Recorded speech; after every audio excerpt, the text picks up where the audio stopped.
curse thee! Thanks to BetterHelp for sponsoring this video.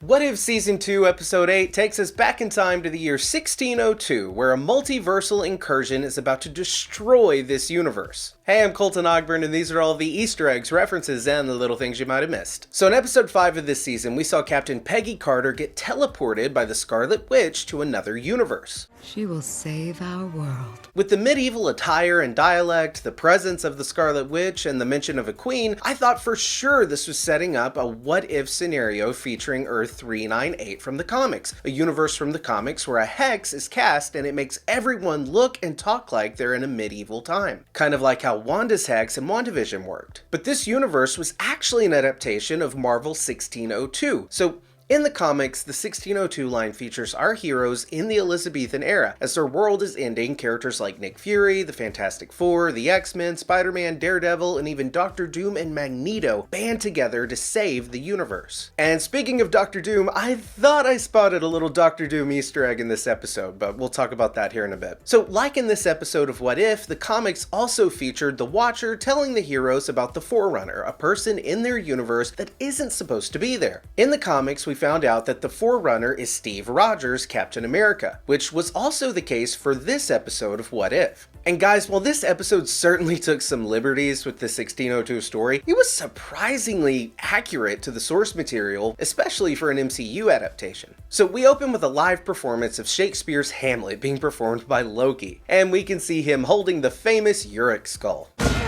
Poor Yorick! This is reminiscent of the scene in Thor Ragnarok where Loki, disguised as Odin, sat back and enjoyed theater performances of his sacrifice in Thor the Dark World. Here we can see Thor wearing the same helmet we saw him wearing in the opening of the first Thor movie when he was about to be made king, and I thought that was a nice touch since we're just moments away from seeing him become king in this universe. Sitting on the throne is Thor and Loki's sister Hela. In this universe, Hela didn't take the path of a villain, similar to her redemption story from the previous episode. Here we can also see that Hela has the same scepter Loki had in the Avengers. In the mainline MCU, the Mind Stone can be found in this scepter, but in this universe, it's the Time Stone. It's been such a pleasure covering this show all season for you guys. What if stories are relatable to everyone because we've all looked back on our lives and wondered, what if? And sometimes, especially during the holidays, that kind of thinking can lead you down a pretty dark path. You might get depressed, lonely, or like me, you might get a lot of anxiety about the new year and getting older. Maybe you're feeling that way too, and I'm telling you, therapy helps. And maybe like me, you're from a rural area, or you just think it's impossible to find a therapist, but that's why we're proud to be sponsored by BetterHelp. BetterHelp makes therapy more affordable and accessible, and they make the process easy because it's online and remote. By filling out a few questions, BetterHelp can match you with a professional therapist in as little as a few days. In our description, we have a link, and if you click that, you'll not only help support our channel, but you'll get 10% off your first month of BetterHelp. And I can't even tell you how important this is. If you're feeling anxious or depressed, or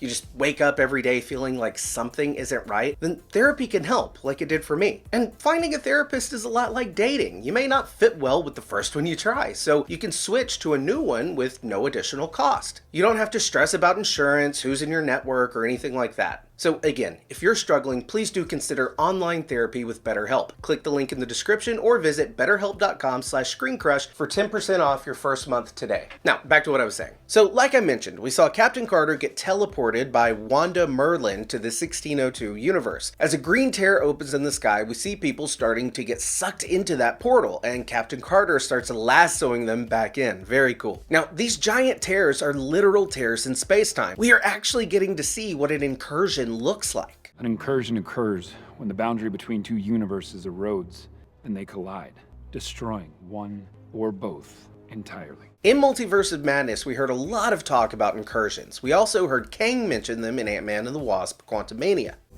Universes colliding.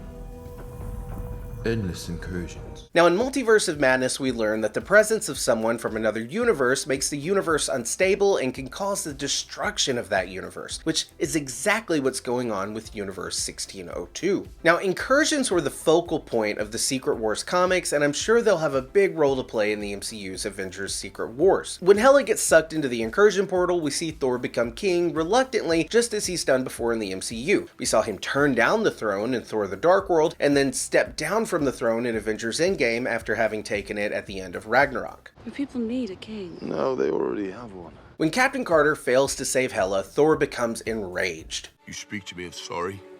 My sister is gone. Captain Carter is now on the run, and as the Watcher narrates about the traveling warrior from a neighboring universe, we hear Peggy say, I can hear you, you know. This was reminiscent of when Infinity Ultron became aware of the Watcher in last season of What If. I see you. And guys, we've talked before about this, but I think there's something deeper going on here. There's some kind of connection between Captain Carter's knowledge of the Watcher and being able to hear him, the Watcher's narration, She-Hulk and Deadpool's fourth wall breaking, and Kevin. I don't know what it is yet, but I'm excited to find out. Here we got to hear Captain Carter's explanation of what an incursion is. 2 time periods have been compressed, stuck together like 2 pieces of gum. And if I don't find a way to unstick these time periods, this universe will shatter. And honestly, that was one of the best ways the MCU has ever explained what an incursion actually is. Next we hear the Watcher say that he's watched millions of realities fade from existence. Worlds die every day. I've watched millions fade from existence. So we've discussed before that What If Season 1 and 2, as well as Spider-Man No Way Home, Multiverse of Madness, Quantumania, all the multiversal stories of the multiverse saga, they took place after He Who Remains was dethroned and Loki ascended to being essentially the god of stories. Anyway, my question is, with Loki having replaced He Who Remains so that universes can now live in harmony and have free will, then what exactly is stopping incursions and universes from dying? And the answer is, it sounds like nothing is stopping them from dying. As the Watcher said, millions of universes have died. But we have to keep in mind that 1, the multiverse has an almost infinite number of universes now. So yeah, in context, millions maybe isn't that much. Yes, percentage-wise, it's marginally improved. And we also have to remember that the multiverse is now like the tree of life from Norse mythology, Yggdrasil. And I don't know a lot about trees, but what I do know is that sometimes trees flourish and have many branches and leaves, but part of nature is that sometimes those leaves fall and entire branches occasionally fall. I guess what Loki is doing is tending to the tree along with the TVA and now allowing for far more universes to exist than He Who Remains was allowing. And by Loki staying at the center of time, holding reality together, it makes it to where the majority of universes can still live and thrive, and the TVA can do its best to keep the tree healthy. And I think that is arguably the best scenario, because if He Who Remains were still in charge, only certain universes would be allowed to exist, a very, minute number, and free will was forbidden. But if you remove He Who Remains, the entire multiverse goes into chaos and every universe dies. But I guess with Loki now holding reality together, it makes it to where only some universes die, and that's just part of life. That's right. So here we've got Happy Hogan as Sir Harold the Happy Hogan / Happy the Freak Hogan. Now in our coverage of the What If Christmas episode, I got so caught up in the fact that we were seeing a purple Hulk like Norman Osborn from the comics that I completely looked over the fact that it was supposed to be a take on the Freak. Dude, he's like totally freaky. In the comic line Tales of Suspense, we saw Happy Hogan get turned into this creature known as the Freak, and we got to see that character come to life in the Christmas episode, and now he's in the 1602 universe as well, so I wonder if we'll ever get to see Happy Hogan go purple in the live action MCU. That would maybe be fun to see. I think Jon Favreau would probably have a lot of fun with it. Also, I thought it was interesting that in this universe, Hogan is Thor's right-hand man instead of Tony Stark's. In this world, Tony Stark is a drunk, and that wasn't a random choice. In the comics, we've seen Tony struggle with alcohol, and that was even touched on in the MCU as well. And guys, by the way, I know Christmas just happened, but if you are interested in checking out our merch store, we've got lots of great stuff up on our store right now, and it is a great way to support the channel. So if you're interested in picking up any of our comic book movie or sci-fi movie inspired merch, go to ScreenCrushMerch.com. Here behind Tony, we can see what looks like Thor's hammer, Mjolnir, and later in the episode, we hear Thor ask Loki about the hammer he gave him. I have misplaced it. So I guess that really was Thor's hammer back there behind Tony. And I'd love to hear what the story was there. Like, did you have to be worthy to lift the hammer? Because I would think that this version of Loki maybe not worthy to lift that hammer, but I do like the idea of like, oh, Tony was able to lift it even though, he's not Iron Man or anything. Anyway, next we get this Robin Hood Steve Rogers, aka Rogers Hood. Your carriage looks like it could use some lightening of its load. Roger's Hood. Now, when I first saw Steve Rogers pop up here, I made a note that he looked like himself from Avengers Infinity War with the hair and the beard, but I thought that was just a stylistic choice for the era and the character he was playing. It's called fashion. But as we'll find out later, this really is a Steve Rogers from a time when he was battling Thanos in Wakanda wearing his Wakandan shields, just like in Avengers Infinity War. And it was a nick at the time stone in Thanos' gauntlet that brought Steve Rogers to this point in time and space. So Roger Hood's Merry Men feature Ant-Man himself, Scott Lang, and Cap's best friend, Bucky Barnes. Here Cap refers to Peggy as Margaret, which is Peggy's legal name. Legally. Here we see the crew get attacked by Yellow Jackets, a reference to the Ant-Man villain turned MODOK, Darren Cross. Here we see the Yellow Jackets get shot from a gun like Ant-Man was shot from Hawkeye's arrow in Civil War. And then in comes the Destroyer, who we saw in the first Thor movie. Here we see a blink and you'll miss it shot of the Red Skull as an executioner, and this really got me nervous because in the 1602 comics, Doctor Strange gets his head lopped off by an executioner. Here we learn that when a universe is destined for a quickly approaching death, the Watcher is unable to see its future. And then we hear Peggy name drop the name of the show. What if, what if, what if?